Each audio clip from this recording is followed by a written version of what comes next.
Good morning, children. I am Anmol Messi, PGT Physics, Mount Litera Z School, Jhansi.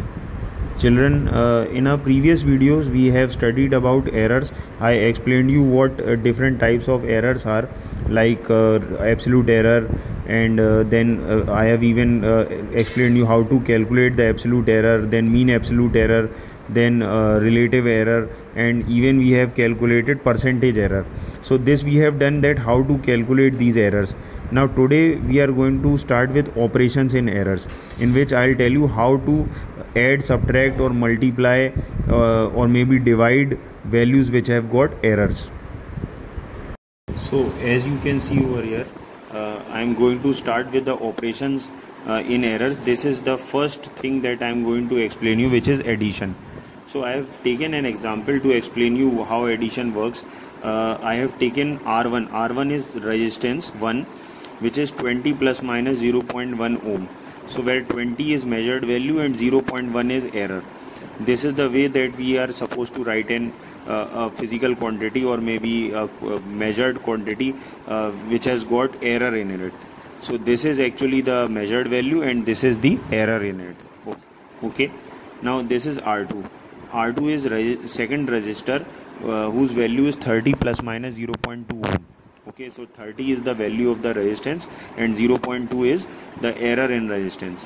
Now we are supposed to calculate the equivalent resistance in series combination. So that's why I have written RS is equal to question mark. That is, you have to calculate equivalent resistance in series combination.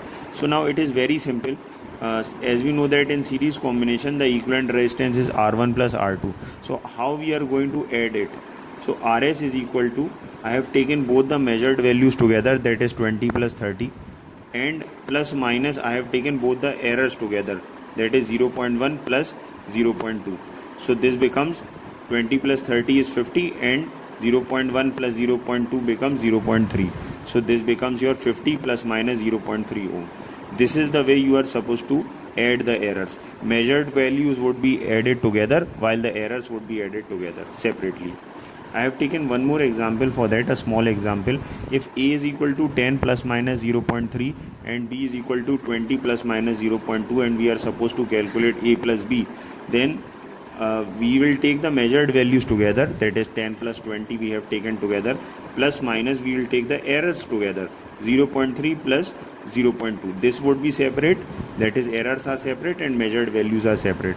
So 10 plus 20 is 30 and 0.3 plus 0.2 is 0.5. Now let us start with subtraction. So I have again taken an example for that. If T1 is equal to 50 plus minus 0.7 degrees Celsius, this is temperature 1 which is 50 degrees Celsius and in that error is 0.7. Similarly, T2 is another temperature which is 10 degrees Celsius. However, in that 10, 0.2 is the error. And we have to calculate change in temperature or maybe rise in temperature. Okay, so or maybe difference in temperature. So T1 minus T2 we are supposed to calculate. So T1 minus T2 would become, again we will take the measured values together, that is 50 and 10, and 0.7 and 0.2 would be taken separately. So I have taken 50 minus 10 over here, that is 40, but when errors are taken then 0.7 minus 0.2 would not be considered. Minus would not be considered because errors are always added. This is a thumb rule which is always followed, and you have to keep this in mind that whatever whatever type of numerical you are getting, you can subtract the measured values, but errors are never subtracted. Errors are always added. So even in this question where we are supposed to calculate T1 minus T2, we are subtracting or we are calculating the difference between the measured values, but we cannot subtract errors. Okay, so we cannot write 0.7 minus 0.2. We are supposed to add them. So hence the error would become 0.7 plus 0.2, that is 0.9.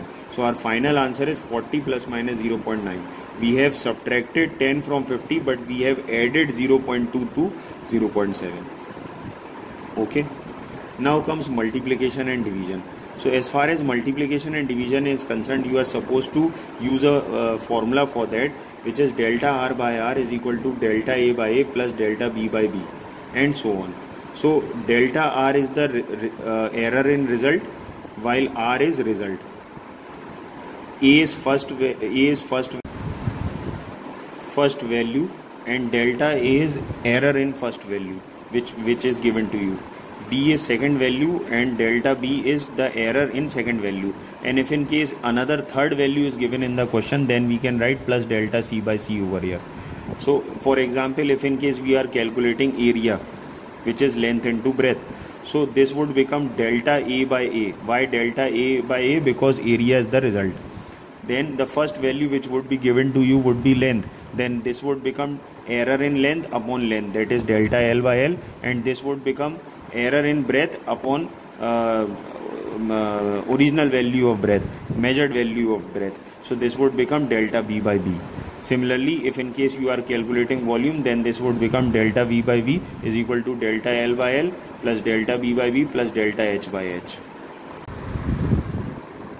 Now children, let us discuss with a numerical.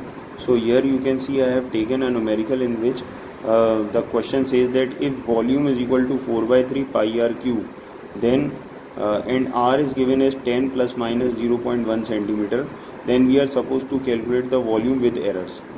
So it is very clear that first we will take the measured values separately, and then later on we will solve the errors. So first of all, we have taken the measured value. So as per the measured values, volume would be 4 by 3 pi r cube. 4 by 3 pi is 22 by 7 and r is 10.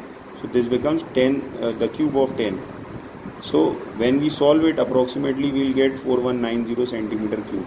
But while taking the errors, we will use the formula which I have told earlier. The formula would become delta V by V is equal to 3 times of delta R by R. Now actually this is the formula for volume. 4 by 3 and pi would not be considered over here in this formula, because 4 by 3 and pi are constants, they does not have any error. So they are not supposed to be in this formula.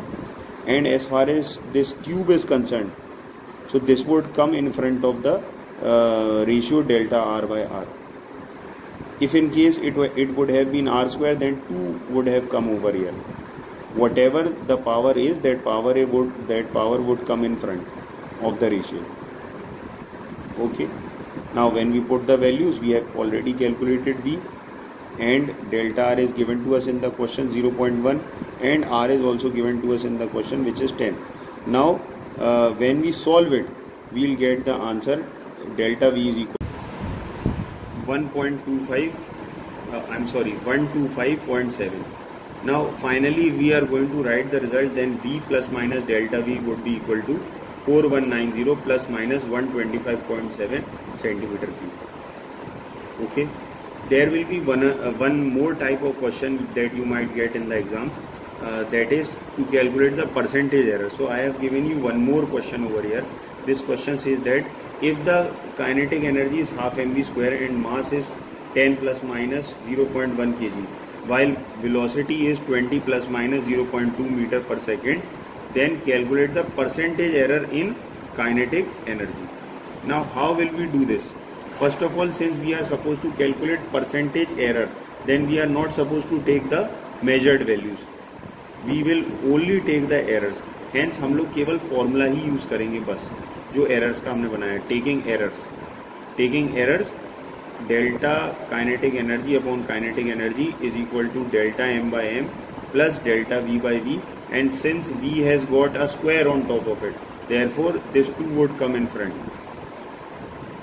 Okay, this is the expression, and since we are going to calculate the percentage error, therefore I will multiply it by 100, and here also I will multiply it by 100, both sides.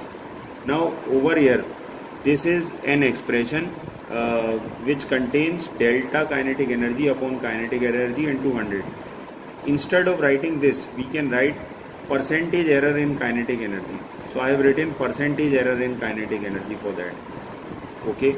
And over here, as you can see, the value of delta m is 0.1, while the value of m is 10 plus 2 times of the value of delta V is 0.2 and the value of V is 20.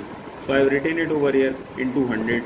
Now when we are going to solve it, we will get the answer in percentage, which is 3%. So these are the 2 types of questions that you can get.